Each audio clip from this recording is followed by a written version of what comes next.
वाचन कौशल के सामान्य नियम हम भाषा और पाठ्यक्रम में पढ़ रहे थे। इससे पहले वाले वीडियो में वाचन कौशल के सामान्य नियमों में कुछ नियम हमने लिख लिए थे, जैसे कि वाचन कौशल को दक्ष करने के लिए, वाचन की कुशलता अर्जित करने के लिए कुछ नियम है कि किस तरह से उन नियमों का पालन करते हुए हमें वाचन कौशल में निपुणता या कहीं भी वाचन कौशल के अभ्यास को किया जाना चाहिए।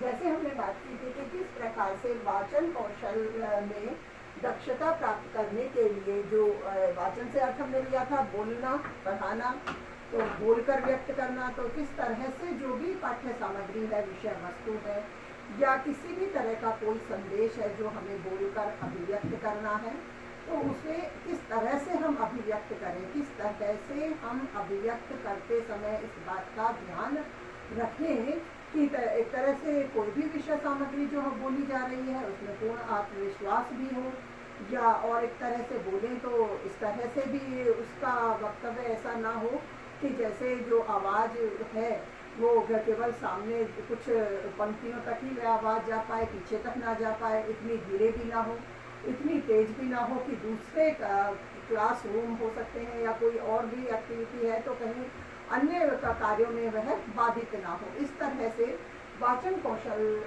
को दक्ष करने के लिए या कहें वाचन के लिए इस तरह की निपुणता होना आवश्यक है।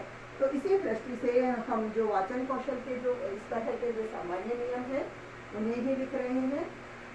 और भी जैसे कहीं इसमें वाचन कौशल में जैसा कि मैंने पहले ही बताया है कि किस तरह से जो पाठ्य सामग्री है उसके अनुसार उसके आरोह अवरोह का, उसके भाव भंगिमाओं का, किस तरह से कहाँ विराम चिन्ह है, कहाँ रुकना है, इस तरह से उसके आधार पर ही वाचन किया जाना। तो इन सबको ध्यान में रखने के लिए ही हमने इन नियमों का एक तरह से निर्धारण किया है कि किस तरह से वाचन कौशल के ये सामान्य नियमों को ध्यान में रखकर वाचन की कुशलता विकसित की जा सकती है। तो इसमें से कुछ नियम हमने लिख लिए थे और आगे के हम नियम लिख रहे हैं कि वाचन उत्साहपूर्वक और प्रसन्न चित्त मुद्रा में किया जाना चाहिए। और तीसरा नियम लिख रही हूँ, वो हमने लिख लिए थे, वाचन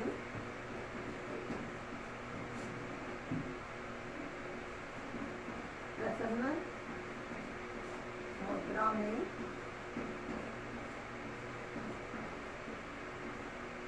अथवा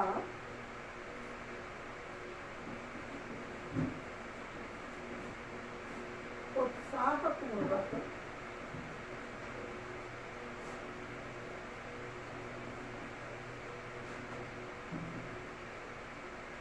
किया जाना चाहिए।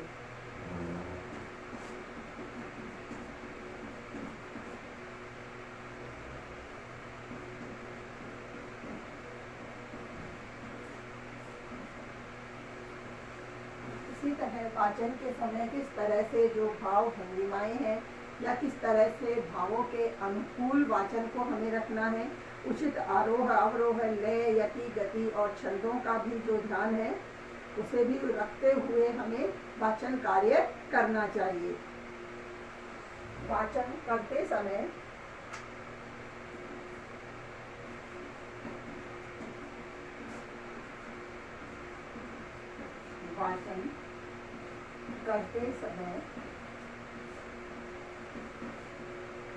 उचित आरोह अवरोह,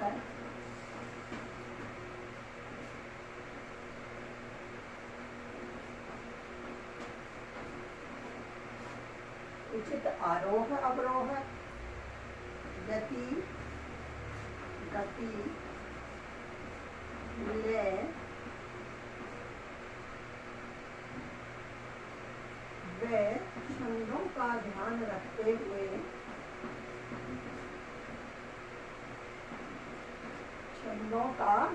रखते हुए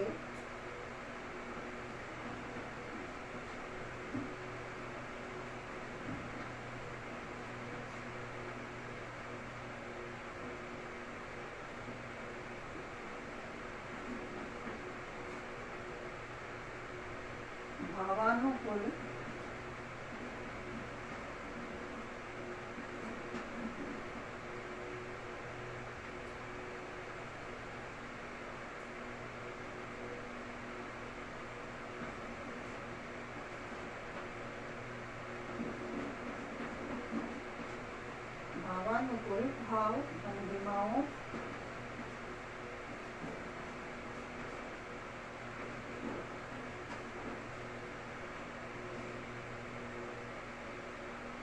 भी ध्यान रखा जाना, का भी ध्यान रखा जाना। अनुकूल।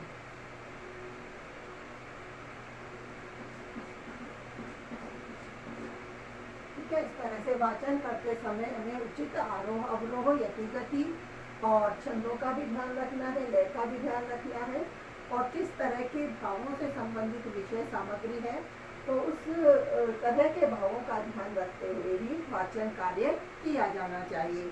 इसी तरह से अनावश्यक शारीरिक गतिविधि भी वाचन करते समय नहीं होनी चाहिए, जिससे कि कोई भी स्थिति है वह किसी भी तरह से हास्यास्पद ना बने। तो इसीलिए वाचन करते समय इनका एक तरह से यति गति का, लय का, छंदों का, आरोह अवरोह का, भावानुकूल जो भी भाव है, भाव भंगिमाएं हैं, उनका ध्यान रखना है, लेकिन इनको ध्यान रखते हुए इस तरह की कोई शारीरिक अनावश्यक गतिविधि ना हो जो कि हास्यास्पद बने। तो इस तरह का भी ध्यान रखना चाहिए वाचन कार्य करते समय। तो इसे भी हम लिख लेंगे।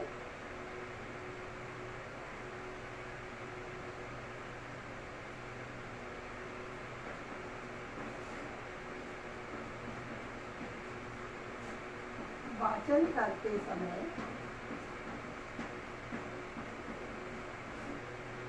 कोई भी अनावश्यक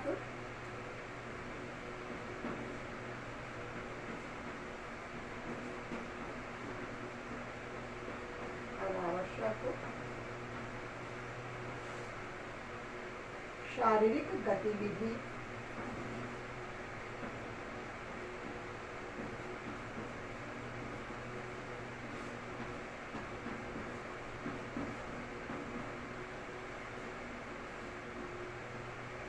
कोई भी अनावश्यक शारीरिक गतिविधि नहीं करनी चाहिए,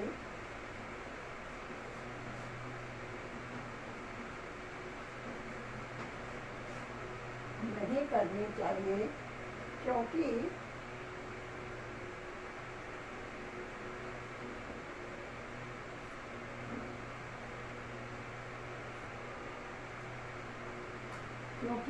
एक तरह से या फिर इस तरह की गतिविधि से स्थिति हास्यास्पद हो सकती है। तो इस तरह से जिससे स्थिति हास्यास्पद बने,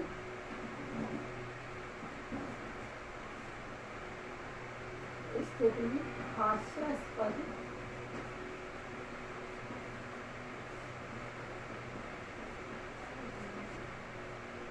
तो देख लेते हैं। देखो, वाचन करते समय कोई भी अनावश्यक शारीरिक गतिविधि नहीं करनी चाहिए जिससे स्थिति हास्यास्पद बने।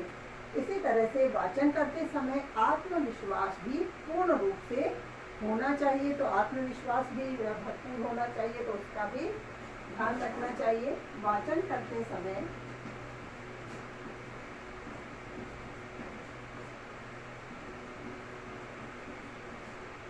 आत्मविश्वास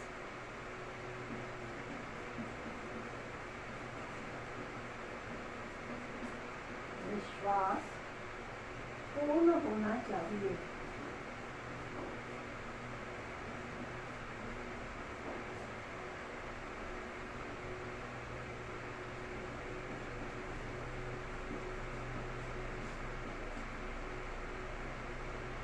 इसी तरह कक्षा का स्तर और आकार ध्यान में रखते हुए भी हमें वाचन कार्य करना चाहिए।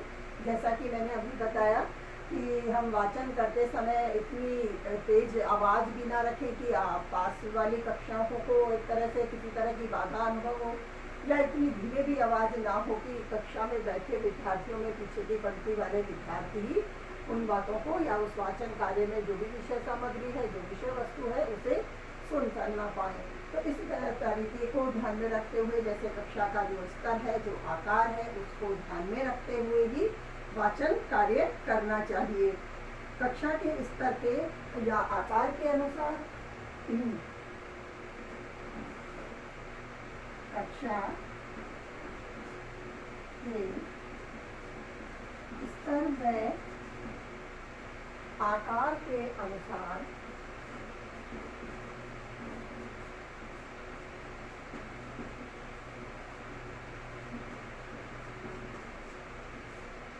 कक्षा के स्तर व आकार के अनुसार आवाज को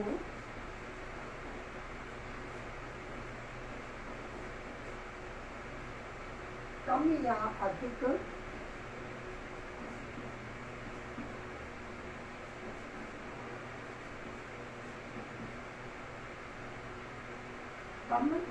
अधिक रखना चाहिए, या कम या अधिक इस तरह से ही करनी चाहिए कि जिससे कि उसमें सुश्रव्यता बनी रहे। कम या अधिक रखें जिससे उसमें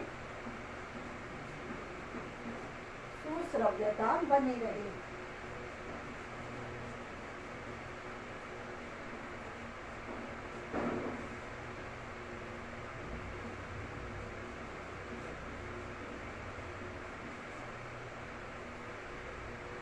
इस तरह से ये जो वाचन कौशल के सामान्य नियम हैं ये पूरे हो गए हैं।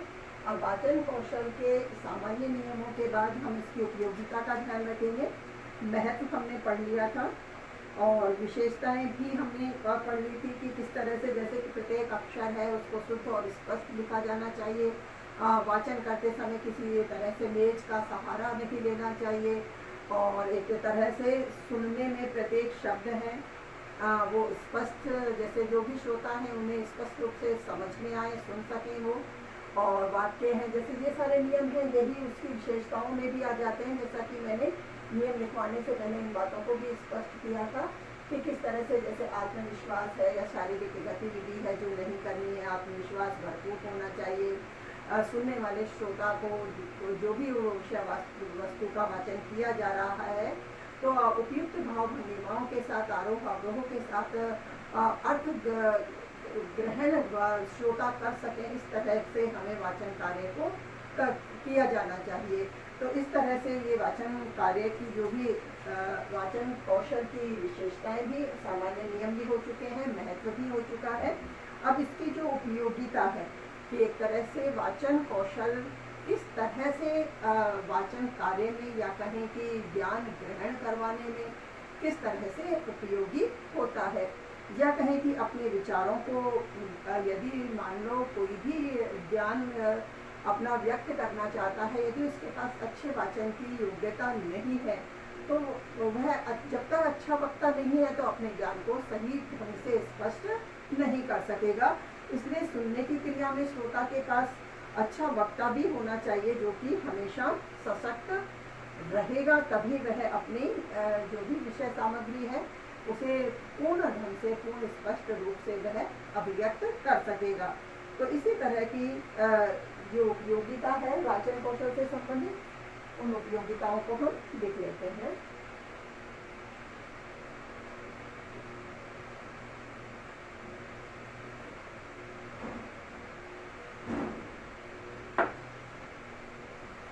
वाचन कौशल की उपयोगिता।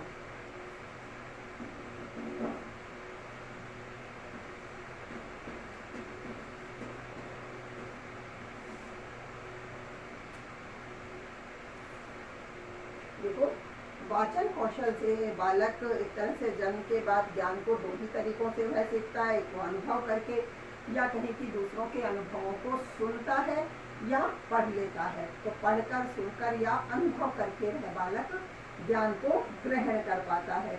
और जैसे दूर है तो दूर रहने वाले जो भी प्राचीन विद्वान हैं उनके अनुभव और विचारों को भी बालक पढ़कर ही प्राप्त कर पाता है। तो इस तरह से जो वाचन कौशल है, पढ़ना भी किस तरह से व्यक्त होता है, एक तरह से वह वाचन ही करता है उस विषय वस्तु का। तो वाचन की जो दक्षता है वह उसे ज्ञान ग्रहण करवाने में सहायक सिद्ध होती है। हम उपयोगिता में साथ के साथ लिख लेते हैं कि जैसे बालक जन्म के बाद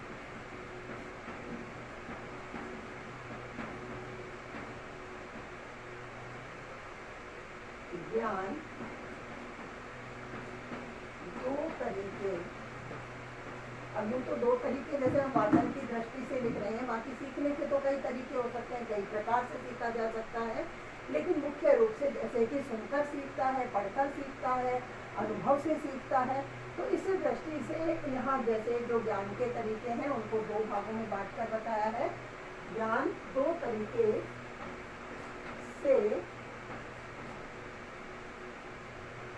सीखता है,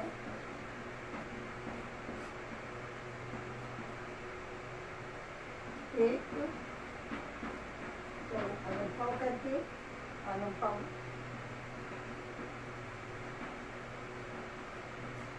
करके, अथवा दूसरा या कहेंगे या दूसरा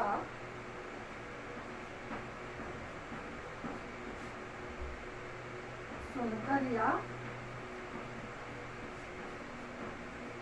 पढ़कर।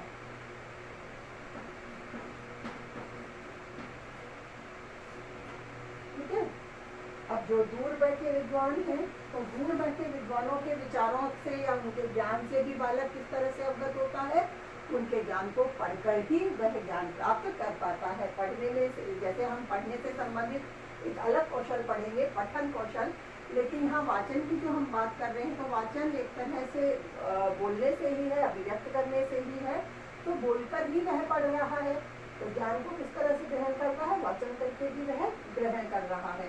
इसलिए हम ये भी इसमें इसकी उपयोगिता में बता देंगे कि दूर बैठे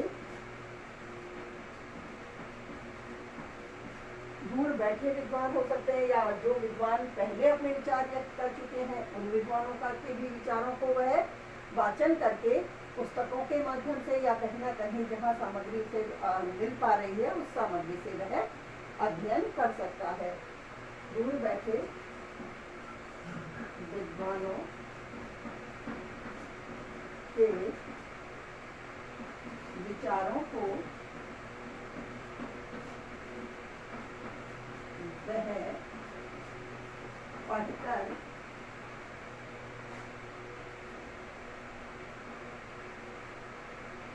पढ़कर ग्रहण कर लेता है।